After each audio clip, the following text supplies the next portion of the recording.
Tikman natin siya.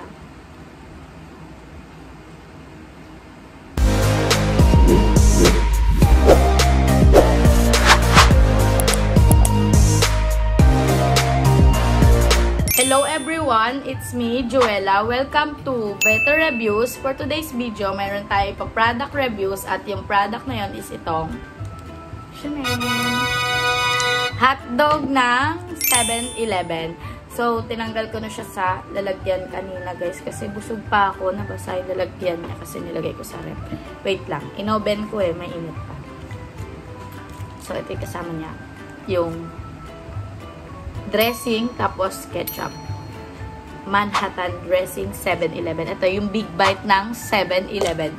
So, guys, ang mahal na niya, no? 45 pesos na siya. Pero, sa 45 pesos yata may kasamang coffee drink. Binigay ko kasi sa kapatid ko yung coffee drink. So, wait lang, mainit pa. Ang pinili kong hotdog, guys, yung tender juicy. Wow!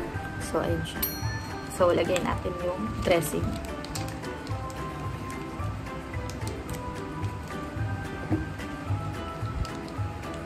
Tinanggal ko kasi yung lalagyan niya, guys, nabasa sa rep. Kasi nilagay ko sa fridge. So, ayun. Wait lang. Ito na yung ketchup. Mainit kasi, hindi ko mapakita. Wait lang. Wow! Hindi maganda yung pagkakalagay ko, pero okay lang. Gustong gusto ko talaga, guys, yung ano nila, yung ito, yung dressing na ganito. Dalawa kasi yung binili ko. Ayan siya. So, ito yung kanina. Ang sarap talaga nito, guys. Ang makakabili niyan. So, ayan. Titikman natin siya.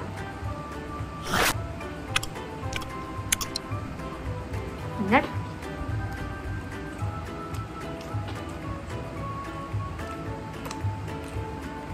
Sarap. Sarap. Nino. Tingnan nyo, guys, yung cheese. Nakikita nyo. Ang sarap niya, guys. Nagdagdag lasa pa itong dressing na ganito. Ang sarap. Lalo yung ketchup niya, parang ketchup ng mga fast food. So, ayun siya, guys. Ang cheesy. Harap.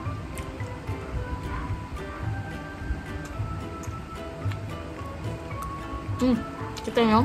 Wow! Hindi na ganun kainit. Ano siya?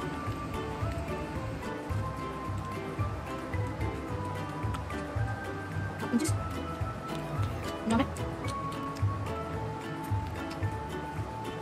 What? Pasok pa pala yung sauce ko, guys.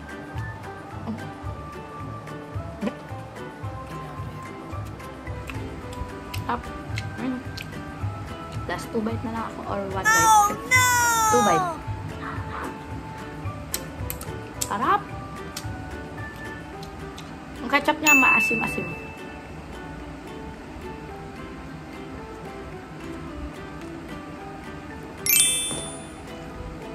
Sarap. Ang lasa ng hotdog.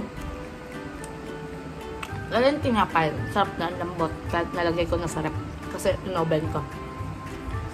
So, ayun lang naman, guys. I-rate ko siya ng 10 out of 10. Kasi ang sarap talaga ng lasa niya. Lalo yung hotdog na tender juicy.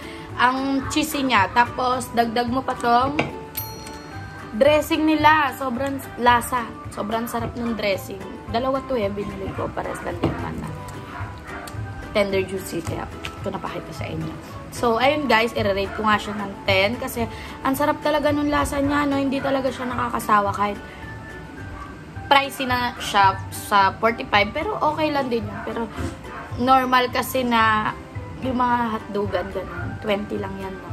Pero, sa ano naman magkakatalo sa ganito, ganyan. Tapos, minsan kasi yung hotdog sa mga street foods, ganyan, fake din. Or hindi talaga siya cheesy or di masarap.